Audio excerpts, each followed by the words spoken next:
Muito bem, agora são 2h50. Estamos de volta com Conexão Futura, nessa segunda-feira, 15 de outubro, dia do professor.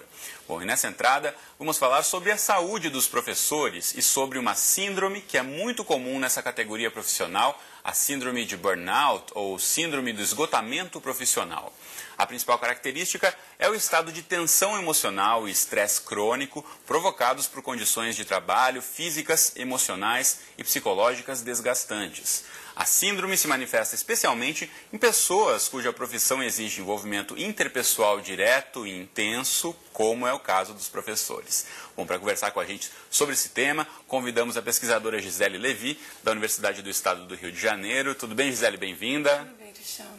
Quero colocar aqui na tela o livro Síndrome de Burnout em Professores do Ensino Regular, Pesquisa, Reflexões e Enfrentamento. Vou colocar para você aqui na tela.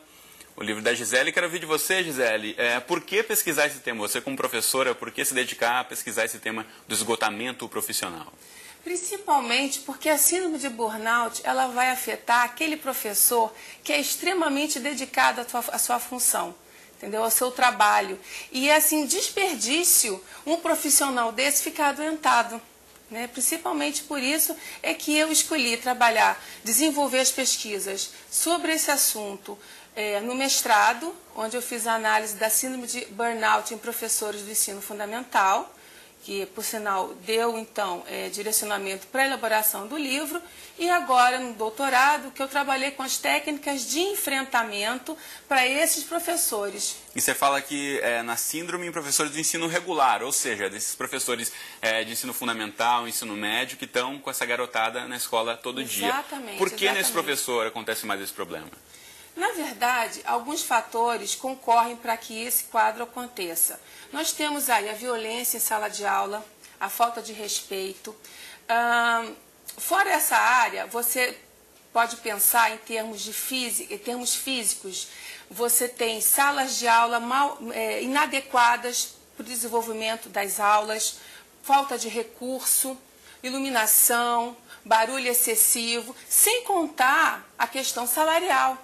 Né? O incentivo para poder crescer e, em função disso, esse professor ele acaba sem ter condições de se capacitar, porque nós sabemos que esses alunos do ensino fundamental e do ensino médio, eles estão assim a horas-luz de todos, praticamente, não é? E o professor está ali o tempo inteiro tentando administrar esse limite, que é o limite da educação. Então, ele fica sem condições de investir na própria formação dele. E isso vai gerar o quê? Insegurança, angústia, ansiedade, que concorrem para o desenvolvimento da síndrome. Mas como é que o professor vai perceber isso, que na verdade ele está chegando nesse ponto extremo, né? Porque ficar estressado um pouco, ou cansado, ou um pouco esgotado, isso é até normal, faz parte, né? A gente tem dias mais puxados, tem dias mais tranquilos. Quando esse professor percebe que de fato é algo sério, que ele deve buscar ajuda, porque essa síndrome pode trazer prejuízos grandes para ele? Em primeiro lugar, saber o seguinte, que ser professor não é um sacerdócio, ou seja, o professor fica doente, o professor tem que ter limites. Então é aquela história, você está doente, mas você é professora, não é? Tá bem. Professor é assim mesmo. Não, professor não é assim mesmo. Ele tem que, no primeiro momento, se respeitar.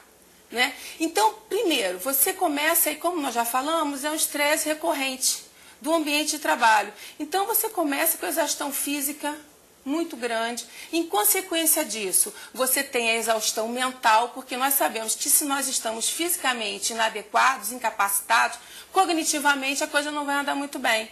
Né? E a partir daí, então, as doenças recorrentes, nós temos problemas de fala, problemas das rinites alérgicas, alergias. As doenças oportunistas, elas começam a tomar lugar nesse momento. Passado mais um pouco, se são os sintomas físicos, né? Nós temos os sintomas psicológicos, que é o seguinte, esse professor o que acontece? O burnout ele vai afetar o professor, como já falei, que é aquele que se dedica, que é apaixonado pela sua profissão. Aquele que se esforça demais, né, pelo aquele trabalho. Aquele que se esforça demais. Que não vai saber separar o tempo pessoal, às vezes coloca o trabalho em primeiro lugar sempre. Tem que balancear. Essa dica que você está dando para o professor. Tem que balancear. Não seja workaholic, é isso? Ou pelo menos tente, ou pelo menos tenha um olhar para isso, né? A gente falava dessa questão aqui do professor brasileiro, esse perfil aí, que 20 e tantos % trabalham em mais de uma escola. Sim. Isso também é um fator que leva ao esgotamento? Claro. A pessoa ter 2 turmas ou mais de 2 turmas em 2 escolas, 2 ambientes diferentes, tem essas jornadas aí superiores a 10 horas de trabalho entre deslocamento, isso é um fator que contribui? Claro, perfeito. Eu até deveria ter dito isso antes. Jornada de trabalho excessiva. Porque o professor ele tem que se dedicar a uma série de turmas.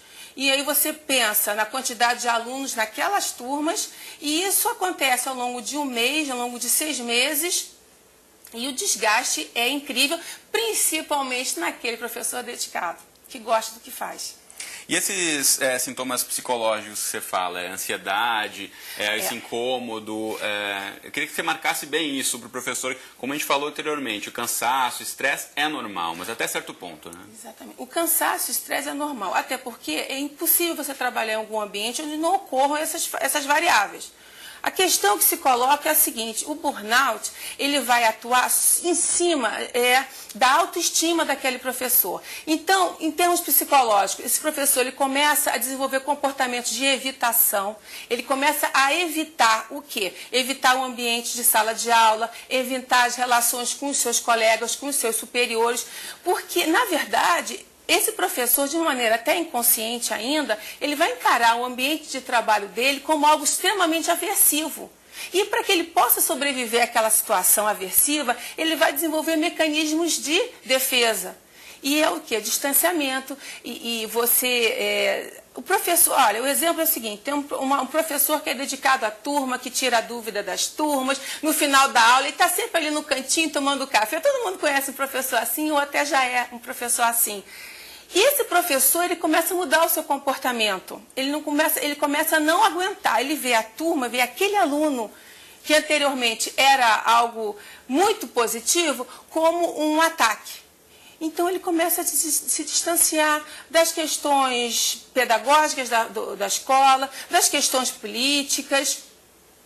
E isso assim, é uma preocupação que tem que ter. Assim, o mais importante também, que eu acho, é que as pessoas que estejam vendo o assunto do burnout, que eles possam olhar isso no companheiro e que pontuem esses sintomas. Muito bom, Gisele, muito obrigado pela presença. Não tinha nada, obrigada a você. Esperamos ter ajudado os professores em casa nesse dia do professor, então, que leve em consideração não se dedicar demais, se dedicar, mas não se estressar demais, né? Se tiver sentindo aí um sinal de alerta, buscar ajuda também é importante. E eu sou especialista, exatamente, Cristiano. Muito bom, Gisele, muito obrigado e parabéns pelo seu dia também. Oh, querida, muito obrigada. Muito bom. Na próxima entrada do Conexão Futura vamos falar mais sobre o trabalho do professor. Como você sabe, hoje homenageamos essa categoria tão importante para a nossa sociedade. Vamos falar sobre o perfil do professor brasileiro, das condições de trabalho e sobre as diferentes realidades enfrentadas pelos educadores que trabalham nas grandes cidades, no campo ou em áreas urbanas no interior do país. E você não pode perder essa conversa. Desde já, mande sua pergunta ou compartilhe as lembranças sobre seu professor preferido. Escreva para o nosso Twitter do Canal Futura ou ligue para a gente no telefone 0, operadora 21 3523 4098, os contatos que estão aí na sua tela. A gente volta daqui a pouco, logo depois do programa Globo Educação. Eu espero você. Até já. Muito bom,